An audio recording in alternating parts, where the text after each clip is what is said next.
The question that I raise in this video is this: who is responsible for ensuring that all drugs manufactured in India,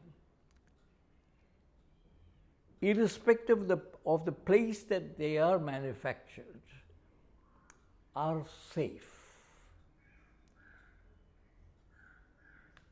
That is the fundamental question. For medicines are there for cure, and they should not result in deaths. They should not kill.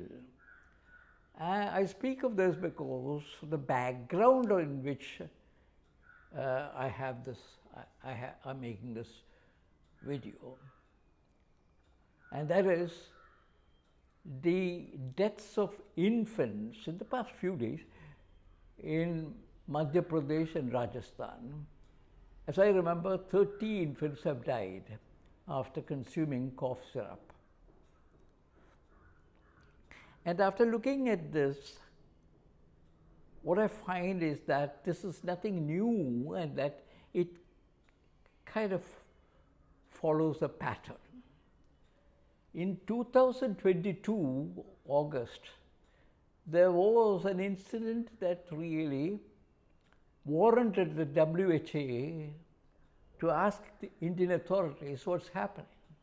And that is the deaths of infants in the Gambia. And they had some very searching questions. And the answers given by our authorities, the government, was that nothing wrong here, everything is fine. And what might have happened is that these children might have had diarrhea or severe malnutrition, and they took this. So yes, some explanation was given, that's about it.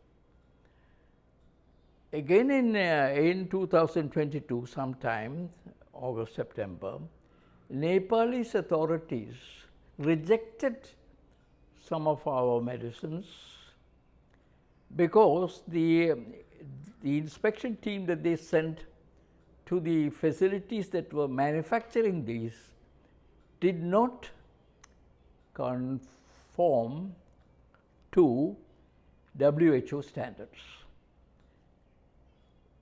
Many things have not been reported in the newspapers, but there are other reports from independent sources in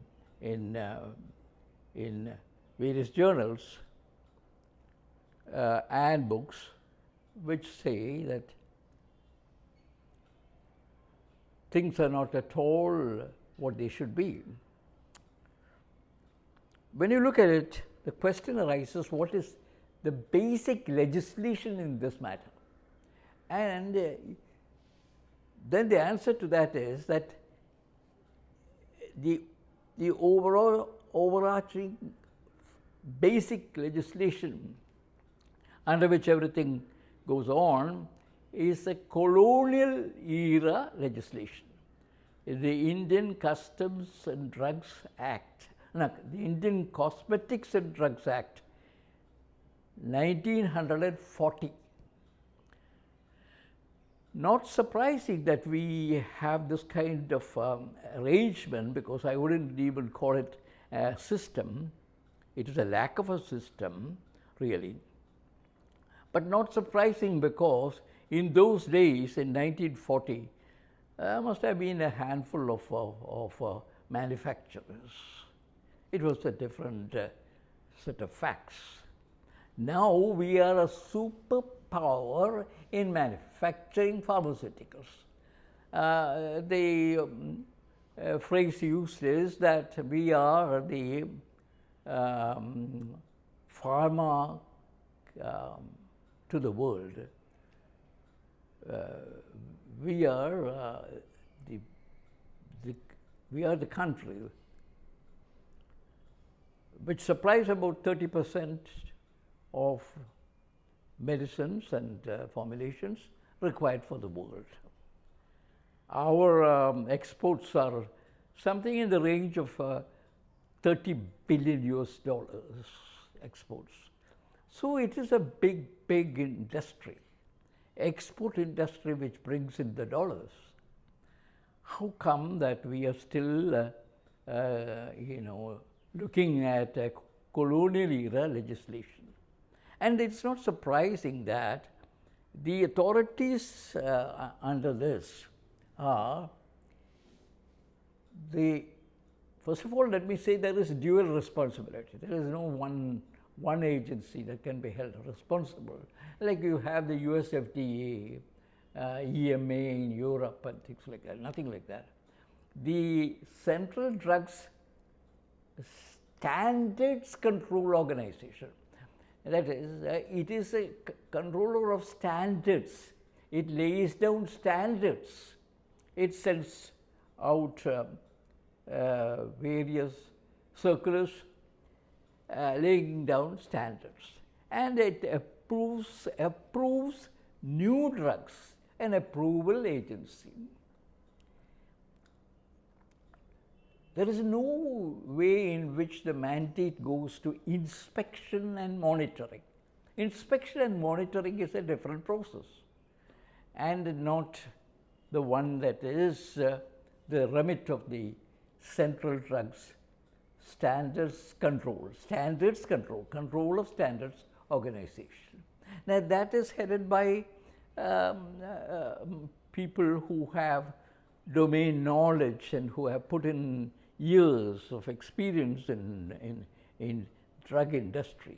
The present head has got about 10 years at Ranbaxy and another 10 years with Dr. Reddy's and so on. And he has a lot of papers, he has written a lot of papers, and he's got a PhD and things like that. So you see, the idea is the whole organization is for knowledge, setting of standards. They know what the drugs are about. I am talking about who is responsible for inspecting and monitoring, and that is the responsibility of different states. Therefore, you have the state's drug controllers who are in charge of the licensing and inspecting the facilities and so on. This is the system. Not surprising, because this is under that act when things were very different. So the first thing to do is to have a legislation, and it is urgent.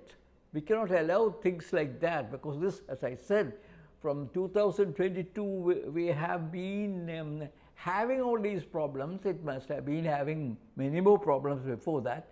But with the Gambia incident and the WTO asking for various clarifications, it has got a lot of publicity.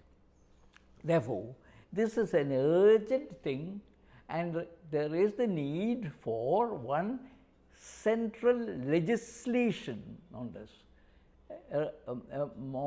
We are living in the modern times when we are the pharmacy of the world, and we are exporting about $30 billion.